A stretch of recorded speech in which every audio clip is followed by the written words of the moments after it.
Hello everyone, this is your course instructor Khushwant Patnani. We are taking the chapter optics today for revision.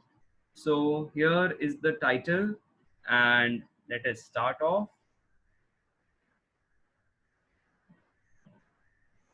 We'll be solving previous year's questions and some most probable questions in order to revise this chapter, and anywhere in between where formulas are needed, we'll take them out.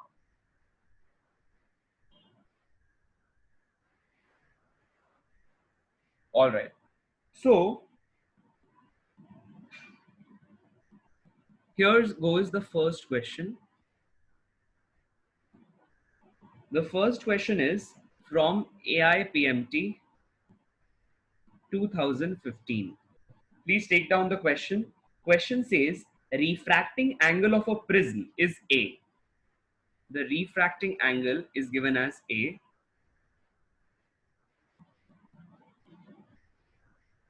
For a prism. You're told that the refractive index of the prism is that is mu is equal to cot A by 2. You are asked what is the angle of minimum deviation. Okay.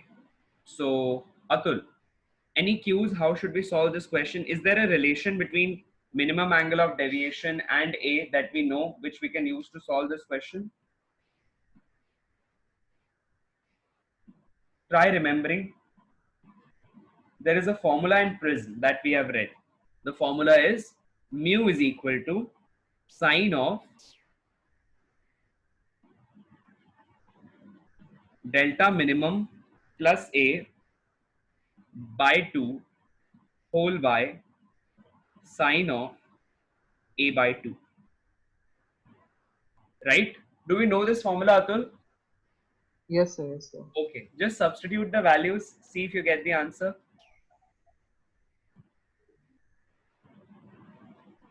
Try substituting the values, see if you get the answer.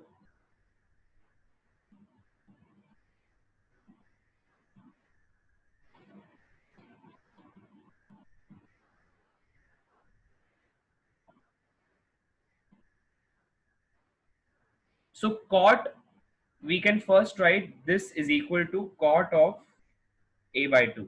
So cot means, Atul, this is cos by sine or sine by cos? Cos by sine. Cos by sine. Just write it. Cos A by 2 whole by sine A by 2 is equal to sine of delta plus A by 2. It is actually delta minimum, right? Whole by sine of A by 2, right? Now we can multiply cos and sine together. So the formula should yield as sine of A by 2 into cos of A by 2 is equal to, in fact, even other than writing this, there is one more simple thing that we could do here. Simply cancel this out, right? Can we do it, Atul? Yes, sir. Okay. What about this cos A by 2? Can you convert it into sine, Atul? Do we know that cos theta Yes, sir. is 90 minus theta, Yes, sir. 90. right? So cos theta is sine 90 minus theta, Sine 90 minus theta. and this 90 can be written as pi by 2. Am I correct? Pi by 2. Okay. Yes, sir. So let's write this cos A by 2 as sine of pi by 2 minus theta, that is A by 2, right? Which is this way, right? Now, what can we do? We can take the thetas inside the sine term, that is the angles, and equate them, right, Atul? Because there is sine on both sides. Yes, sir. Okay, tell me what should be the one? Pi by 2 Pi by 2 minus A by 2 equals to delta minimum plus A by 2. by 2. Okay. what do we need to find out? Delta minimum, right? Let's make that the Delta subject, minimum. right? Let's make it the subject. So you will have, see, there is 2 on all sides. We can cancel out the 2's, right? So Yes, sir. we have delta minimum is equal to pi minus 2a, 5 minus 2. right? Yes, sir. So Atul, for this question, they had given us 4 options. One was 180 degrees minus 3a. Next one was 180 degree minus 2a. Another was 180 degree plus 2a. And next one was 90 minus a. Yes. Which one should be the answer, Atul? 180 minus 2 will be option. Right? So answer should be B. Is the question and concept clear, Atul? Yes, sir. Okay. Should we take the next one? Yes, sir. All right. So here is your next question.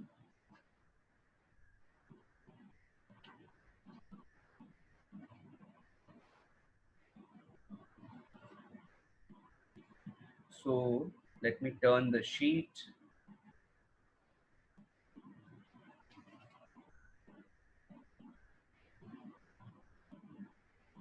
Now the question which I'm giving you, Atul, right?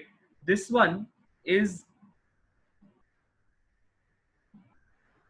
a similar question has been also asked in NCRT, and this question is quite famous with the examiner's team, right? Because sometimes students might end up baffled after reading this question. This question is from AIEEE 2009.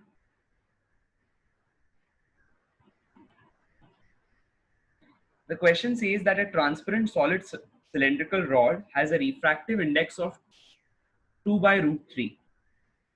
Solid cylindrical rod. Let's say this way. Refractive index of this rod has been given to us. I can be more precise. Let's say this way.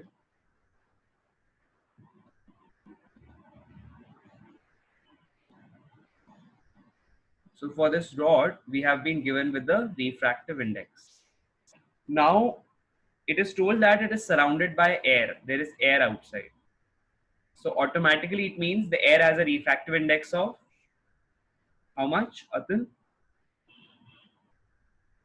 1, right? Just 1.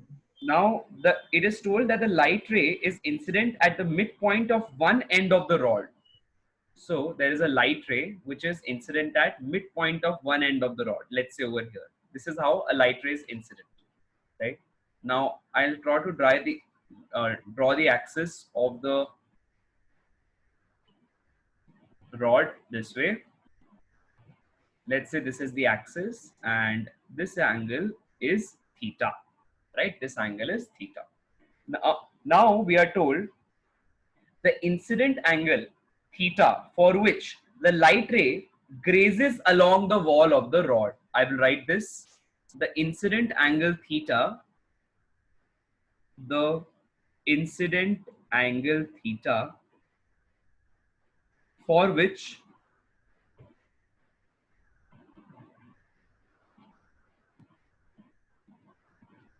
the light ray grazes the light ray grazes along the wall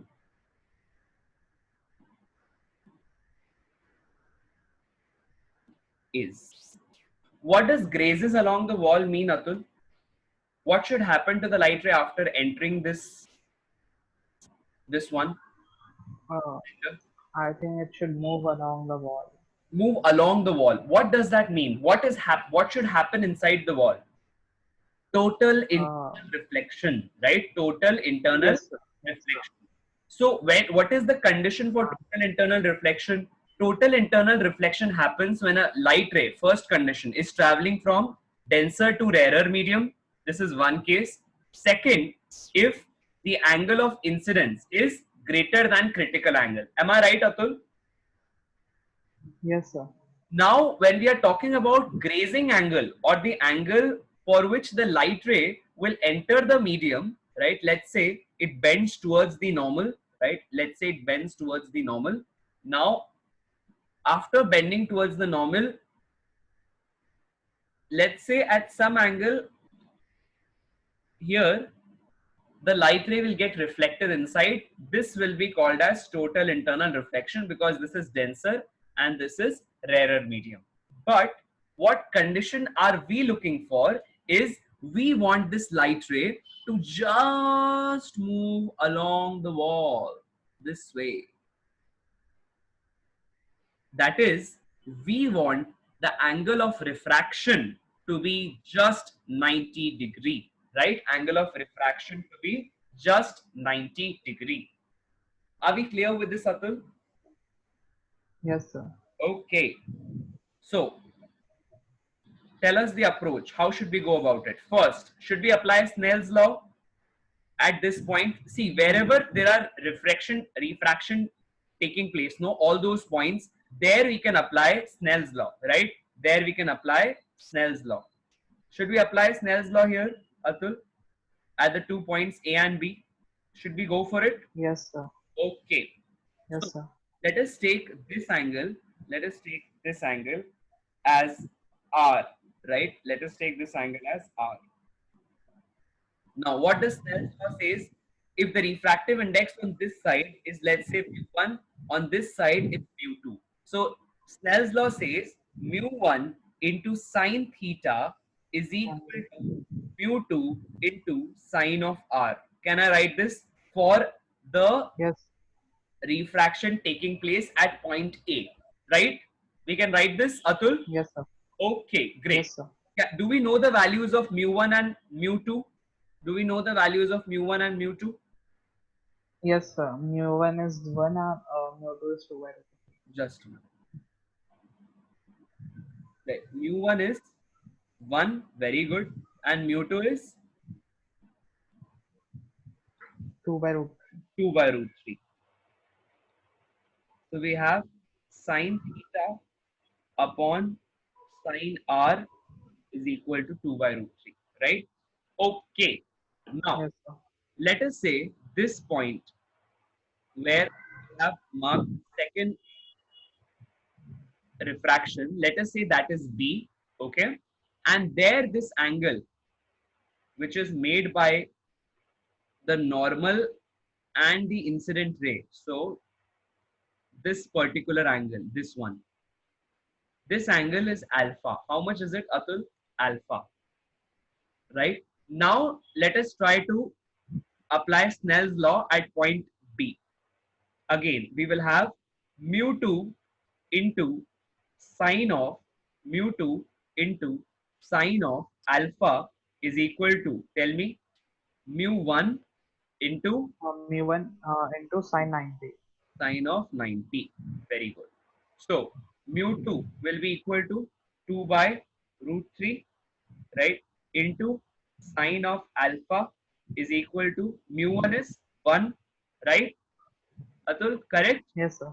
Okay. And sine 90 is also 1, right? So we'll have sine of alpha is equal to root 3 by 2, correct? Yes, sir. Okay. So this should give me alpha is equal to Alpha equals to sine inverse root 3 by 2. That is 60. 60 degree. Very good. Now alpha is 60. Can we see that alpha and r are actually enclosed in a triangle? Can we see this, Atul? That alpha and r are basically angles of one right angled triangle. Yes, sir.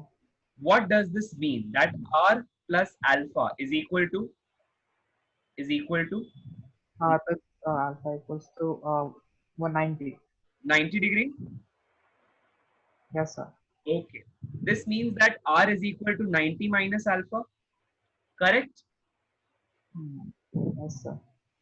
Therefore, 90 minus 60. Alpha we got as 60 degree, right? So 90 degree minus 60 degree should give you how much? 30 degree. 30. Very good. So you got r is equal to 30 degree. Now, can we substitute that here in this equation? Yes, sir. What do we get? Tell me. Sine theta is equal to 2 by root 3, right?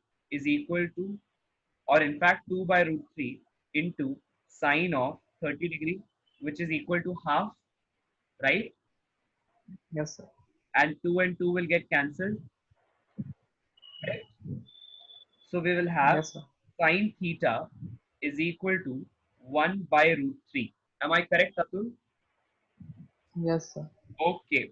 When it is equal to 1 by root 3, we will have, see, the question had these options. Sine inverse of what? Sine inverse of 1 by root 3, 1 by 2, 2 by root 3, or 1 by 5. Let's say these are the options. The option should be, correct option should be First option. first. Sine inverse of the root 3. Is the approach and the solution clear to you, Atul? Yes, sir. Sure? Yes, sir. Sir, but how you took the second angle of incidence at point B as alpha, sir? How you took the angles? How you marked it? See, what is angle of incidence? Tell me. Uh, Angle of the incidence angle between incident. angle with which light ray strikes the surface. Yes. So what angle? Angle between the normal, angle between the normal and the incident ray is called as incident angle, right? So see here, at point B, this ray is incident, correct? And this is the refracted ray. Yes, sir. So the angle between incident ray and normal is giving you the incidence angle, alpha. Yes, sir. Right? So the point is, Atul, just remember this key fact, which I have written this down here. No, the refraction taking place at any points yields you two equations by Snell's law, right? That is mu sine theta is a constant. Mu sine theta is a constant. What I mean is suppose I have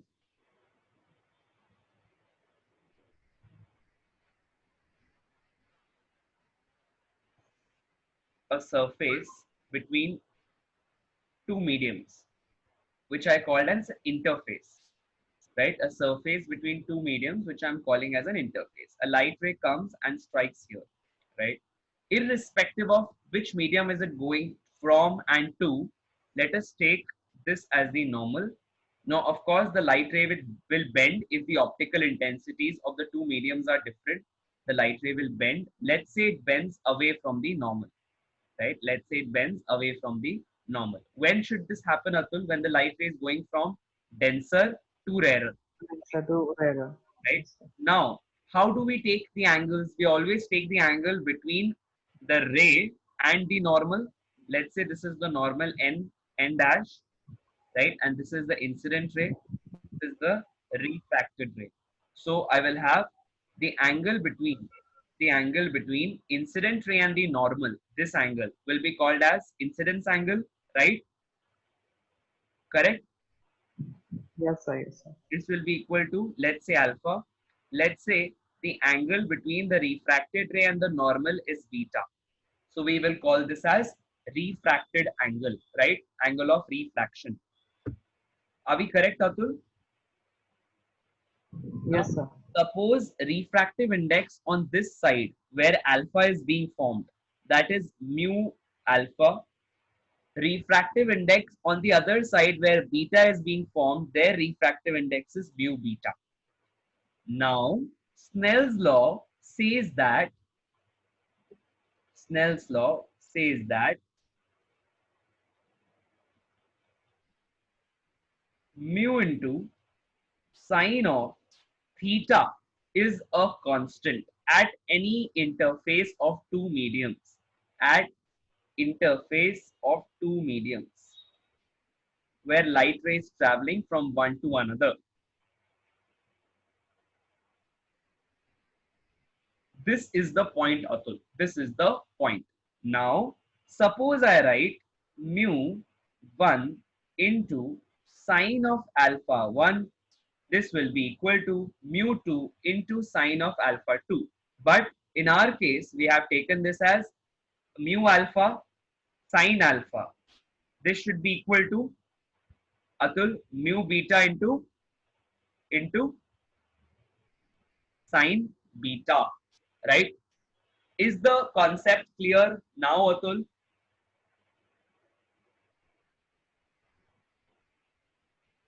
Hello?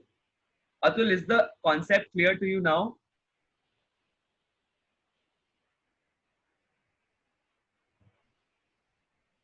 Okay, I believe it's clear. Okay, great, great. All right, all right. You can message me, Atul, if there is any network issue at your end. No issues. You can message me. No worry.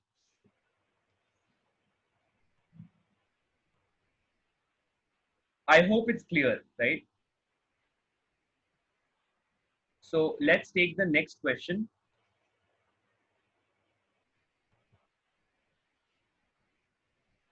So the question is from, now let us take this question from the concept of lenses.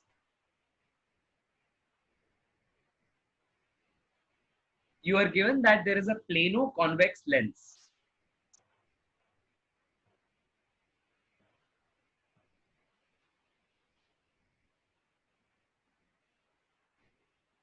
You are given, Atul, by the way, now is my voice clear to you? Sir, I got disconnected somehow. Hello? Yes, Atul, is my voice clear to you? Yes, sir. I got disconnected, sir. I rejoined. Yeah, no issues. First, tell me, is this concept clear to you or not? The one which I explained. The concept of Yes, sir. very clear, absolutely Yes, sir. crystal clear. Yes, sir. Okay. Now, Atul, note down the next question. This question is from AI EEE 2004. The question says that there is a plano-convex lens,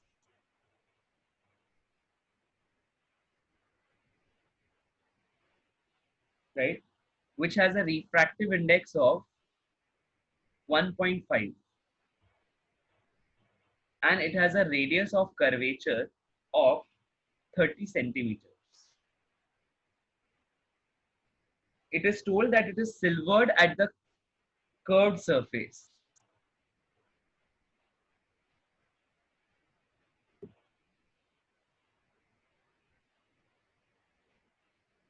It is silvered at the curved surface. Then we are told that the lens has been used to form the image of an object, right? So we are asked that at what distance from this lens an object has to be placed. That means what is the object position with respect to the lens so that its real image, so that the real image, right, is of the size of the object.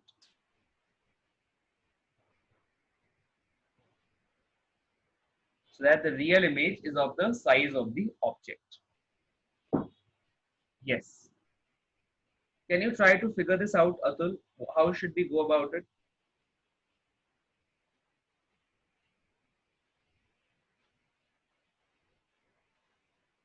First, plano-convex lens. Can you identify which one is a plano-convex lens out of these?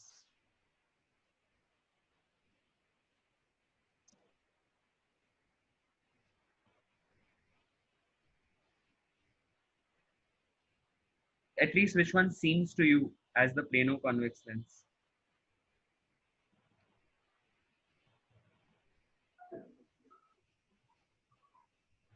That's the fourth one. fourth one, right? Now, let's say I'm drawing it in this pattern.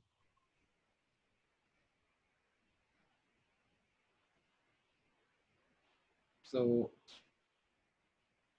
I'll draw it here. Have you noted down the question, Atul? Please note down the question with you. Yes, I noted. Okay, okay, great. Meanwhile, try to figure this out. I'm drawing the screen here.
So let's say this is the lens, right? I've silvered the curved surface this way, right? So what happens is light ray comes in from here, right? Light ray comes in from here. After this, the light ray gets bent by some value, some amount, of course. So let's say it's traveling in this pattern. From here, the light ray will get reflected. Am I right, Atul? From here, the light ray will get reflected, correct? Yes, sir. And then they'll again get refracted here at the second surface. This is what is happening. Is this point clear, Atul? What's happening? I'll write it again. I'll draw it again. So first, there is a refraction that happens at the plane surface. Then there is a reflection that happens at the curved surface. Again, the light ray goes, strikes this plane surface. At this surface, it again bends and a refraction is observed. Is this thing clear to you, Atul? For our question, what's happening, Yes, right? Okay, so this is the basic agenda for any plano-convex lens, right? This was the process. Now let us go by the formulas. What happens whenever we have a silvered surface, right? So whenever there is a silvered surface, Noatul, we assume that, let's say this was one single quantity, right? One single entity. What would have been the focal length of that entity? We try to find that out. So we will have focal length of that entity is equal to focal length of that entity is equal to 1 by 1 by focal length of the first surface plus 1 by focal length of the second surface plus 1 by focal length of the mirror. The surface which is acting like the mirror, basically.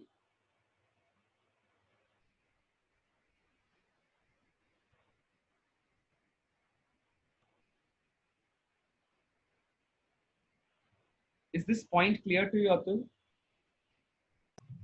yes, sir. Okay. So once you know this, here basically f is the initial f is the focal length of the lens before silvering, right? And second one is the, like, this f for the mirror is the focal length of the spherical mirror, this one, right? So we are given with the radius of curvature value, right? And we know that f is equal to r by 2. Do we know this, Atul? Correct? Yes, sir. Yes, sir. So we will have this as 1 by f plus 1 by f plus 2 by r is equal to 1 by capital F, right? Do we know the lens maker's formula, Atul? Lens maker's formula is given as 1 upon focal length of the lens is equal to mu minus 1 times of 1, 1 by r1 minus 1 by r2 with sign, correct? Yes, sir. So in this case, are we given with the refractive index? Are we given with the radius value for the lens, right? 30 centimeter. Yes, sir. 30 centimeter, Atul, is the radius of this curved surface. Radius of this curved surface. What about this one? This has a radius of infinity. Any plane surface has a radius of infinity. Always remember this, right? Always remember this. Now, Atul, there is also one more sign convention. Whichever direction light is coming from, that is always taken as negative. Whichever direction light is going to, that is always taken as positive, right? So in this case, when I Yes, sir. have the lens formed in this pattern, right? Let's say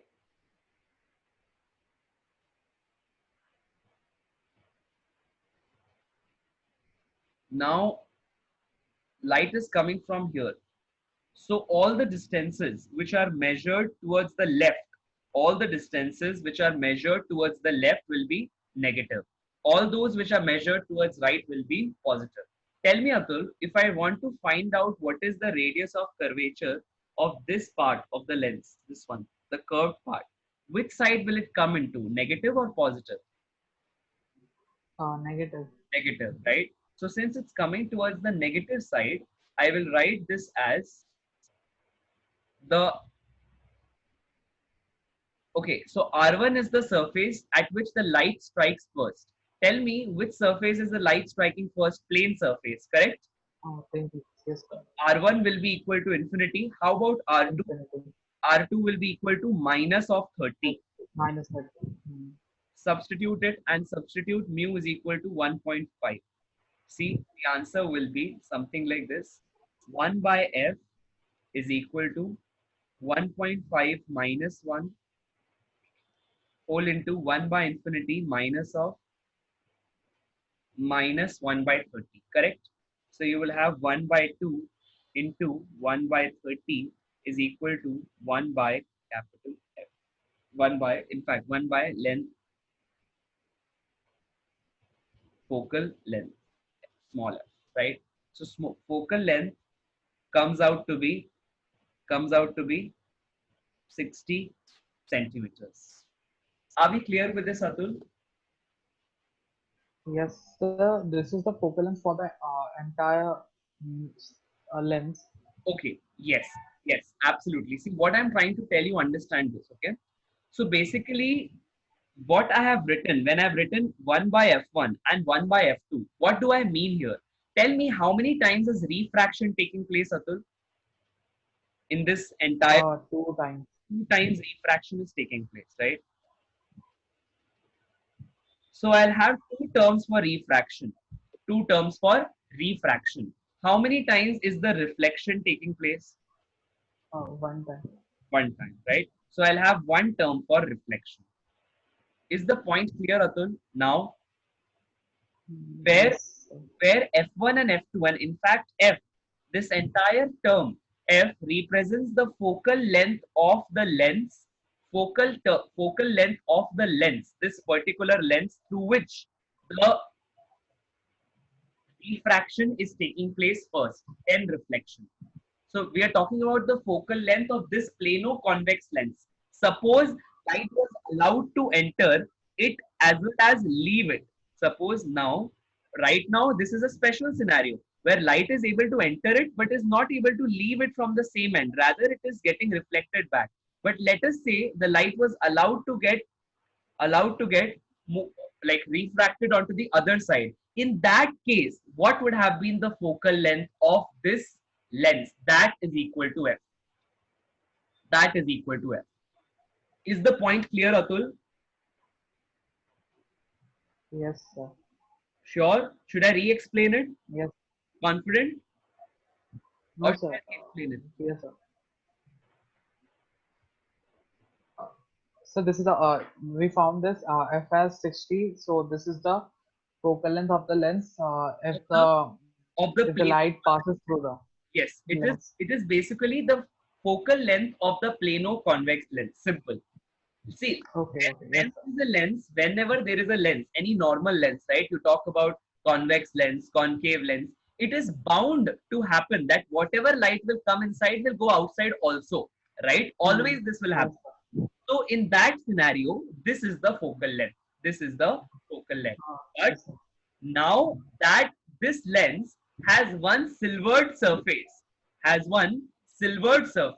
so this condition is equivalent to this condition of silvering one surface of the lens is basically equivalent to keeping a concave mirror, keeping a concave mirror just by the side of the lens. So let's say this is my lens, and just at its boundary, I have kept a concave mirror. I have kept a concave mirror. Now, for this combination of a plano-convex lens and a mirror kept very close to each other, let's say the focal length of this is f, right? The focal length of this is fm, right? Mirror's focal length. Now, what will be the net effective focal length of the combination? So, see here, light will come into the lens, it will strike the surfaces of the lens, go to the mirror, get reflected from the mirror, and then again it will get refracted in the lens. So there will be two refractions taking place. So I will write this 1 by f terms two times and the mirror term one time. Is this clear to you now, Atul? Yes, sir. Yes, sir. Sure. Yes, sir. See, Yes, sir. so basically, silvering one surface of the lens implies that refraction is taking place two times and reflection is taking place one time. And therefore, we are taking such point clear now, Atul. Yes, sir. Clear. Sure. Yes, sir. Okay.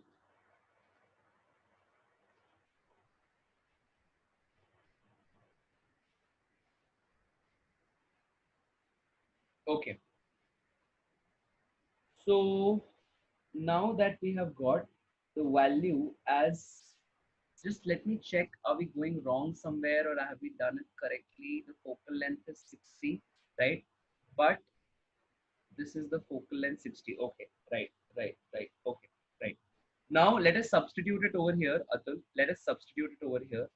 Tell me what should be the effective focal length of the combination after substitution in this formula. 2 upon 60, right? Plus 2 upon radius of curvature. What is it given in the question? 30, 30. right? This will be equal to 1 by F equivalent, right? 1 by F equivalent, right? Yes, sir. Right, Atul?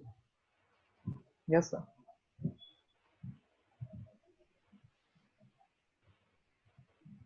Okay. Tell me what the answer comes out to be then.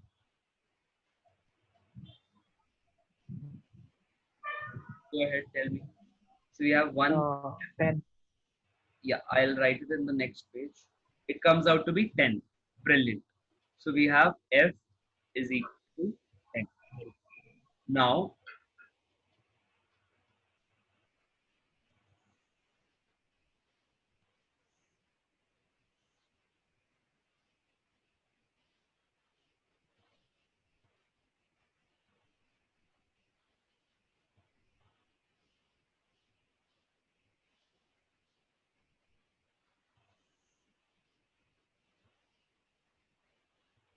Once we have realized this, that capital F comes out to be 10, right? Now we know the formula, right? Now we know the formula.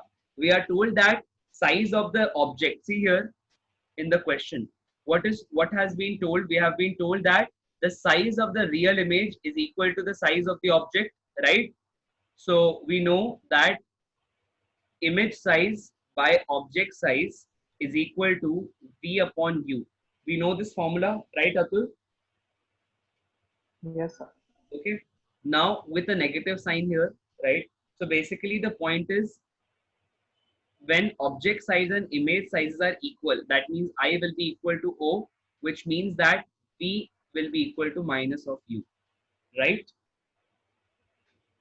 Yes, sir. For a lens, we know, for a lens, we know 1 by F is equal to 1 by V minus 1 by U, and therefore we can write here minus U minus of U, right? And of course, this is 1 by F.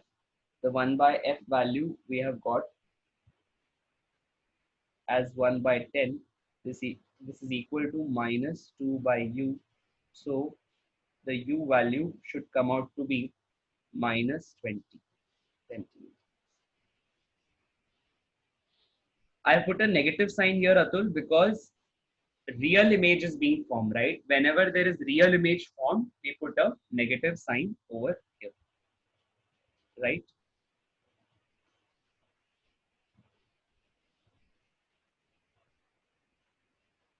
Is the concept clear to you, Atul? How did we find out the how did we find out the U value? We had to find out that U value.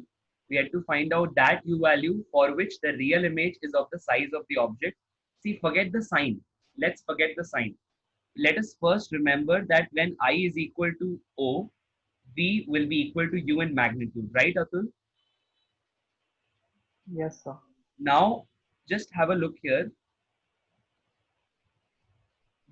When the light ray comes from the left side, so let's say this was U. So this U would have been definitely negative, right? So let's say this is the position of the object. So this U value should have been definitely negative, right? Because it is on the left side where the light is coming, right? Atul? Yes, sir. Now the image is also formed on the same side, right? Why? Because why is it formed on the same side? Because It is reflected. right. So therefore V value should also be negative. Am I correct, Atul? Like the way Yes, U sir. is negative. Since V and U both are negative, since V and U both are negative and they are of equal magnitude, they are of equal magnitude, which we can see from this expression that I by O is equal to V by U, right? So all we have done is just write them in that pattern, right? Their magnitudes are equal, and of course V is equal to minus of U if U represents the magnitude of the distance. Am I clear, Atul? Yes, sir. Right. So, is the entire concept of the question and the strategy clear to you? Yes, sir. Clear. Should we take next one? Yes, sir. Okay.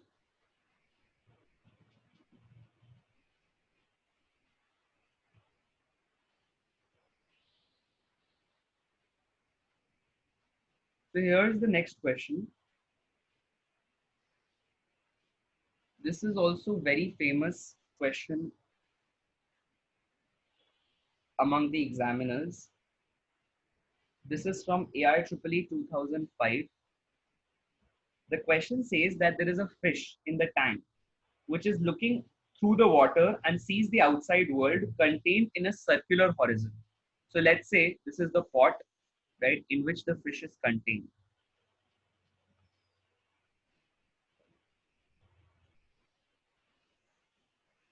Okay. Now the fish is somewhere in the bottom. Let's say over here. For this fish, not everything is visible. There is only a particular section from where she can see the world, from where it can see the world. Let's say that is the section through which it is seeing the world. Why does it happen? Why does it happen? It happens so because of a phenomena called as total internal reflection. Total internal reflection, right? So whatever rays are traveling from here, they might tend to get reflected. They might tend to get reflected from the other angles. Why? Because perhaps here the angle of incidence is greater than the critical angle. Whereas there is one particular angle where the light ray is becoming perpendicular, right? Perpendicular to the incident ray or perpendicular to the normal, pardon me. And therefore that angle is the grazing angle. We know this truth, right, Atul? Yes, sir. So the point is that whenever we have such a scenario given, we have to quickly interpret this as the phenomena of total internal reflection.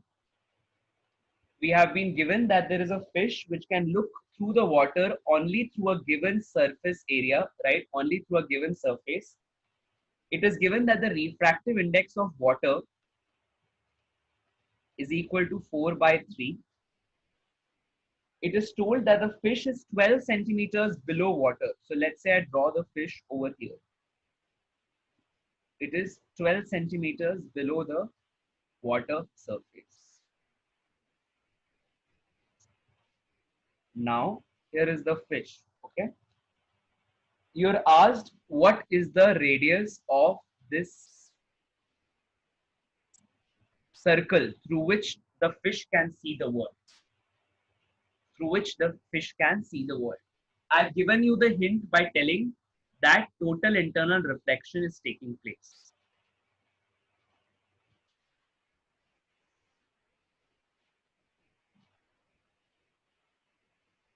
So it is only through this conical section that the fish can see the world outside it. Basically, her sight of vision in this is this way, and from this point, this is that point,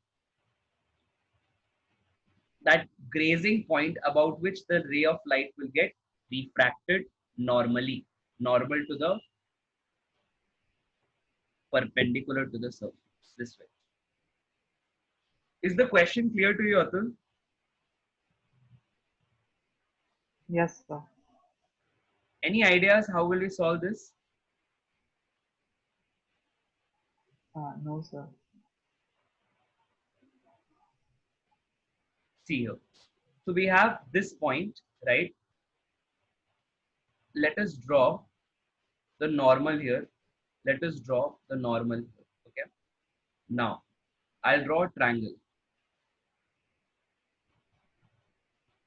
Perhaps a better triangle. So Atul, this angle where the light ray is striking it should be equal to this angle, right? Am I correct? Yes, sir. This radius is R, therefore this is also R. Am I correct, Atul? Mm, yes, sir. This height, can we take this as H? Let us take this as H, right? It is given equal to 12 centimeters. 12 centimeters. Now this point, Atul, I'll bring my spotlight to this one. This is the point where refraction is taking place, correct? Am I right, Atul? Yes, sir. Okay. Yes, sir.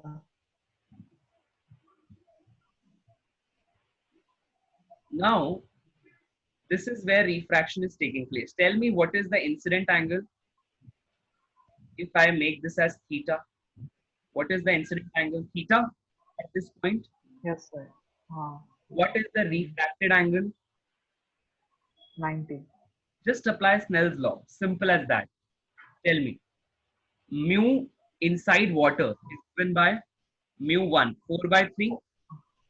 Yes, sir. Mu outside water for the air is given by 1, right? 1. Mm, Now by yes, Snell's sir. law, I know mu into sine of theta is a constant, right, Atul? Yes, sir. Therefore, I will have mu1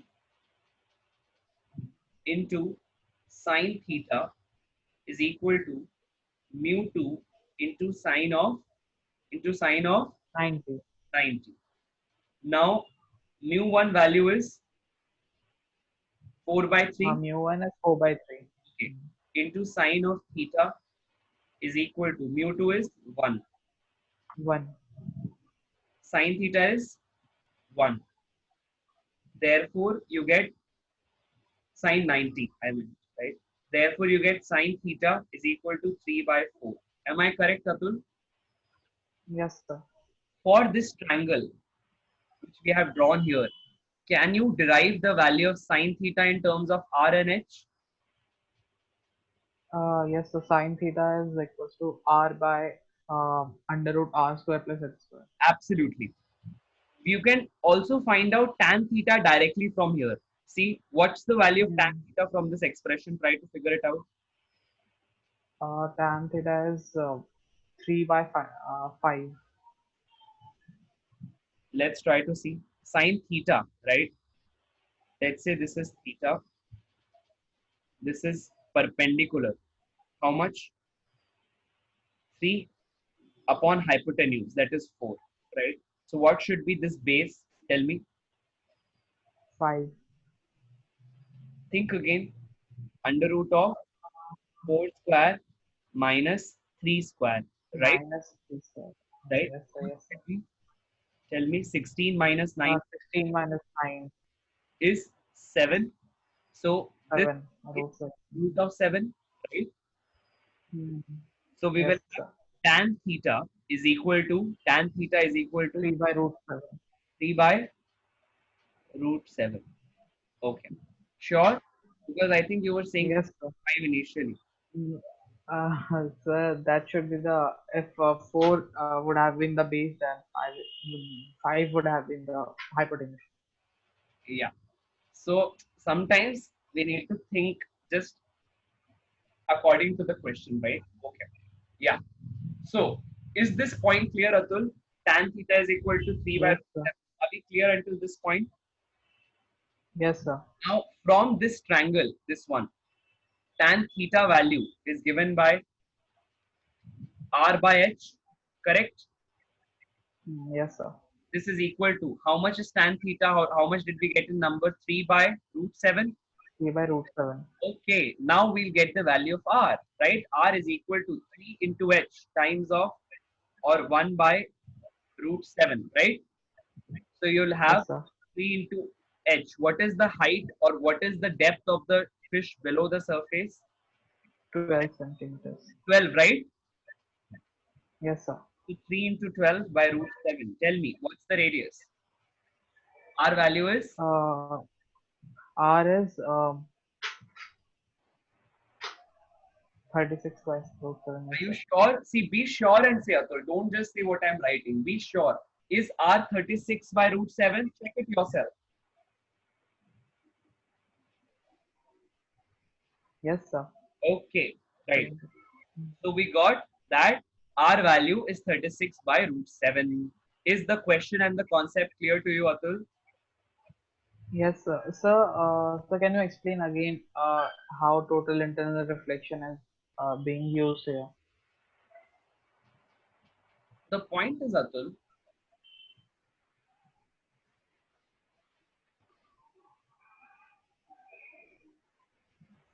let's see on this new page. By the way, is the calculation and everything clear? Whatever we did. Yes, sir. Yes, sir. Yes, sir. See here. So let's say this is the fish tank. Let us draw it's rectangular this time. This is the fish tank, okay? Now the point is, Atul, I will try to draw the fish at the bottom of it, right? Now let's say light is traveling from the base to the top parts, right? So some light ray will fall over here, some light ray will fall over here, some light ray will fall over here, right? So the point is, Atul, it has been observed that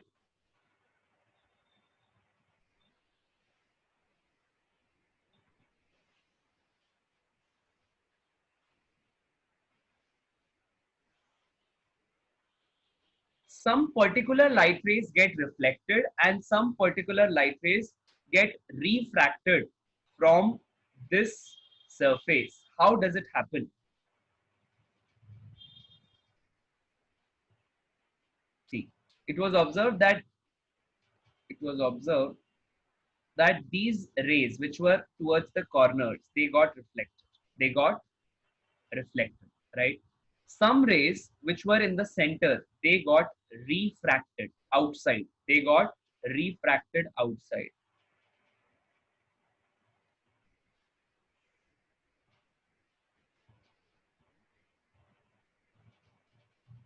Is this point clear, Atul? Some rays got refracted outside.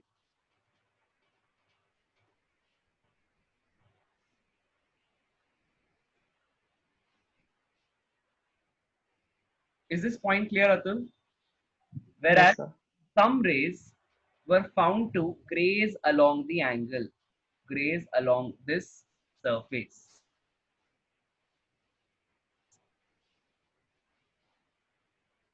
over here, along this surface. Some rays were found to follow this path.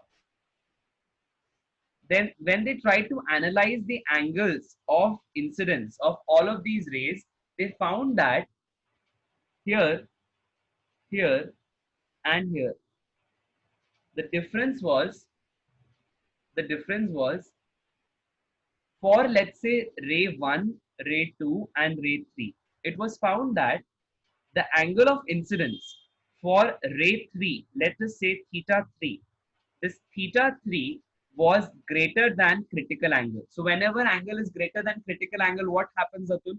What happens? Total internal reflection. Therefore, total internal reflection happens. It was observed that here, for the second ray, where the theta is theta 2, where the theta or the angle of incidence is theta 2, it was just equal to critical angle. It was just equal to critical angle. So therefore, here light ray will go at grazing angle and the angle of refraction will be equal to 90 degree. Angle of refraction will be equal to 90 degree, right? Are we clear on this? Yes, sir. Okay. Whereas here, for some particular angles, theta was found to be less than critical angle. So their normal reflection, sorry, their normal refraction took place.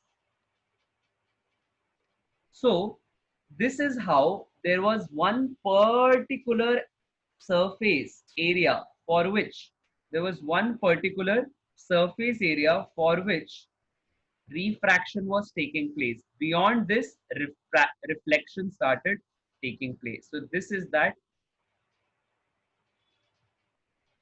surface area, right? So here is that surface area, right, for which the light ray are coming, striking the surface and bending outside. Any light ray coming, striking, bending outside, coming, striking, bending outside. But beyond this surface, at the boundary, they are just going in the grazing angle, because here the angle of incidence is just equal to incidence angle, sorry, just equal to critical angle, and beyond this, the angle of incidence is becoming greater than incident angle. Is the point clear now, Atul? Yes, sir. Sure. Yes, sir. So therefore, there is this only one particular area here through which the fish is able to see the outside world, through which the fish is able to see the outside world. Beyond this, the fish is not able to see the world.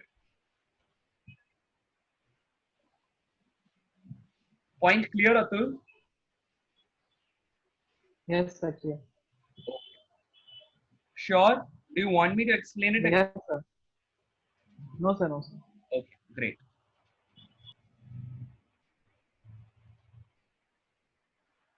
So now perhaps we are ready to move to the next question.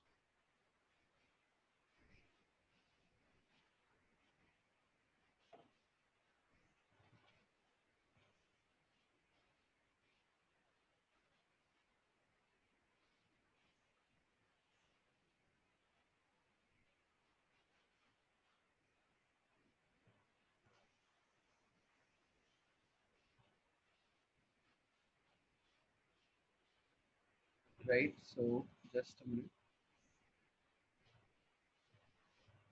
So this question is, let us take this from a previous year,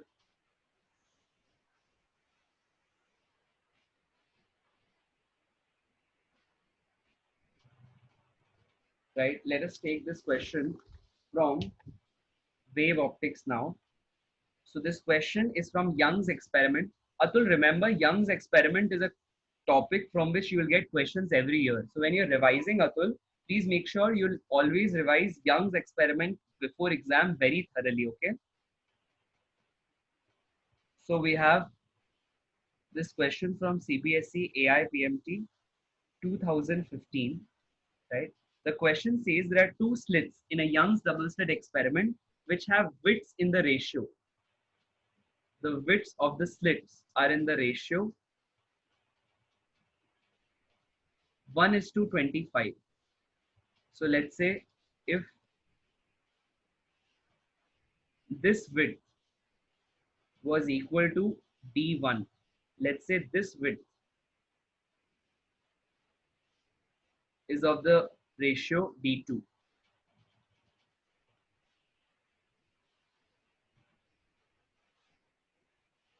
right? Now,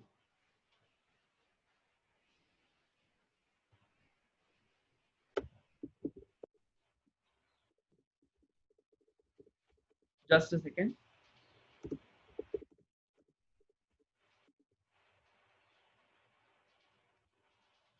Now we will have,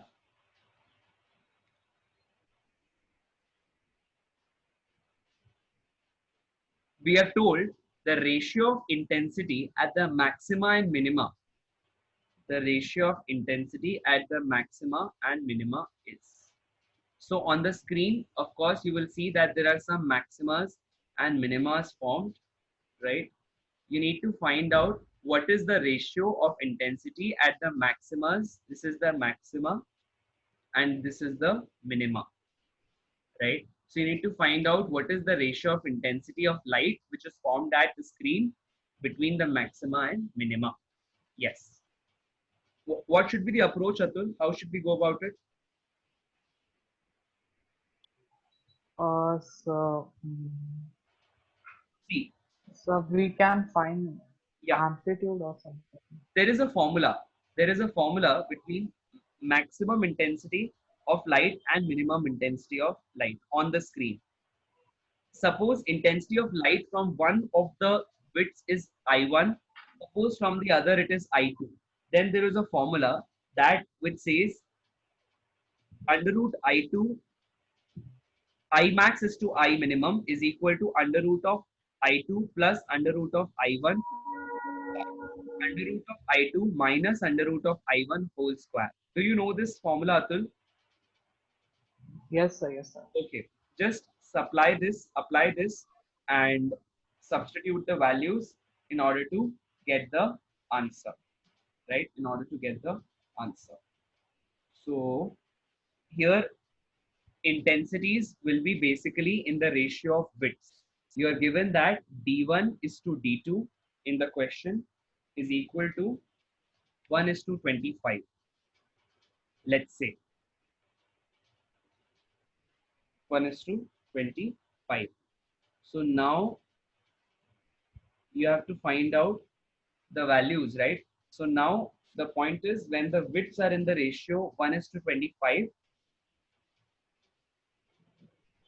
intensity will be in the ratio 25:1. Tell me why. A smaller width, a smaller width will correspond to higher intensity of light, right? Whereas a larger Yes, width sir. will correspond to a lower intensity of light. Are we clear on that, Atul? That, So that we are given the ratio between D1 and D2. yeah, D1 and D2 ratio is given. We are saying the Okay. Yes, ratio sir. is inverse of it, right? Because the same Yes, amount of light, right, incident on a narrower width will get concentrated.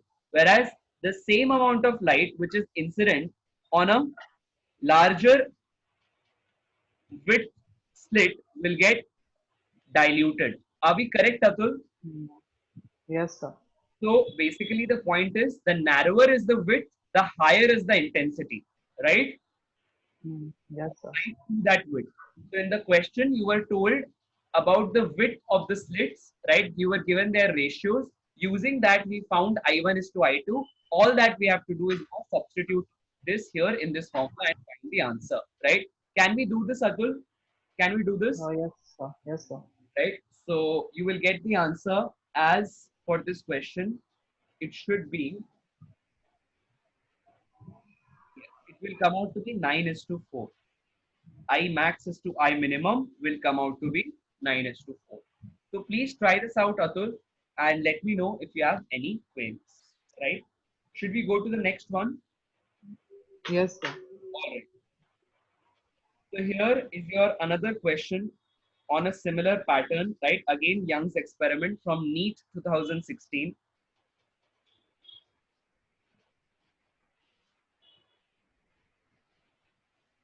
The question says the interference pattern obtained with two coherent sources of light has of intensity ratio n. So you are given that n to I1 is to I2 is equal to n, right? In a Young's double slit experiment, I1 is to I2 is given as n. Sources are coherent. What does coherent means, Atul? Coherent means So sources the same frequency very on good, wavelength. very good, very good. So you have same frequency, right? Now you are told in the interference pattern, we need to find out what is the ratio of I max minus I minimum whole by I max plus I minimum. Can we find this out, Atul? Yes, sir. Try this out. Try it out quickly. Yes.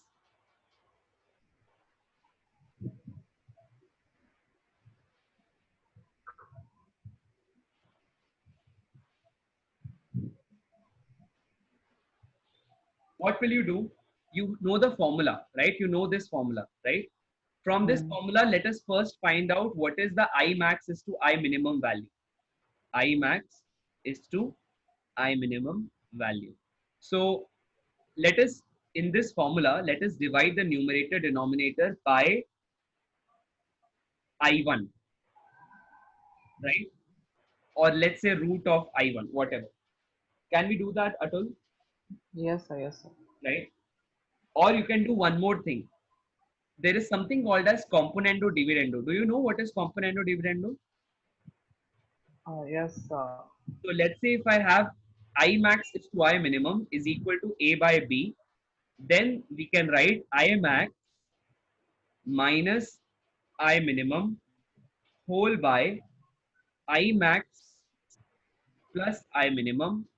Same thing you have to do on the other side. That means A minus of B whole by A plus of B. This is called as componendo dividendo rule. Are we clear with this, Atul? Yes, sir. Okay. Now apply this. Take A as this value, numerator, and take B as this value, that is denominator. Can we do this, Atul? Yeah. Yes, sir. Okay. When you do this, you will find that A max upon A minimum will be given in the terms of I1 and I2, right? Whatever values you will get. When you substitute those values and further solve, you will get the answer as 2 root n whole by n plus 1, right? This is the answer for the question. You just need to mathematically solve the expression. Will you be able to do it, Atul? Yes, sir. So can you explain again, sir? Or which part? Yes, go ahead, tell me. Uh, so that A minus B and by A plus B, how you took it, So this is a how rule. you solved it. This is a rule. This is a rule called as componendo dividendo. Whenever you have C by D is equal to E by F. So what operation you do on the one side, the same operation you can do on the other side. So basically C minus D upon C plus D is equal to E plus is equal to E minus F upon E plus F.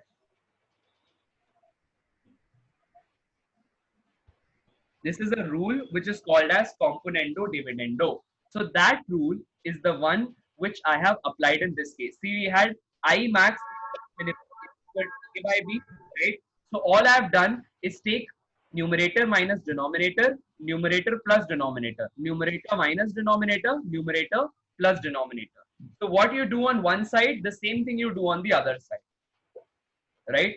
So I've just used that formula to get this expression.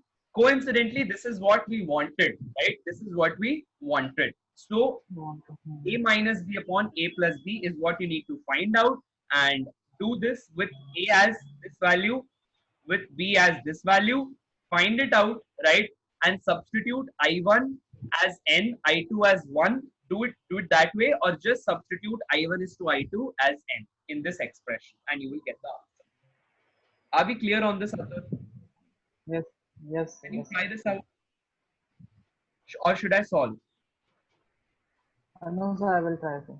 Try this out, but please do try, right? Because only when you try, you'll be able to Yes, find sir, yes. any issue, right? Okay, correct. So, right, Atul, these were some important problems from the two chapters, right? Some important problems, although there is a variety of many more problems also, right, which can come from optics, right? We have just solved a few of them, right? We have just solved a few of them, right? And this was the first page of the class today. This was the second. This was the third. This was the fourth, fifth, sixth, seventh, right? So these are few problems, Atul, right? So thank you, Atul, for being a part of the session, right? Thanks a lot. Maybe if you have any further queries, you can approach me and let me know, right? In the next session, we'll be doing semiconductors, right? Semiconductors. So just revise the theory for semiconductors and let me know if you have any further queries, right? Yes, sir. All Thank you, sir. right. All right. Thank you very much, Atul. Thank you for being a part of the class. Thanks a lot. Thank you. Thank you.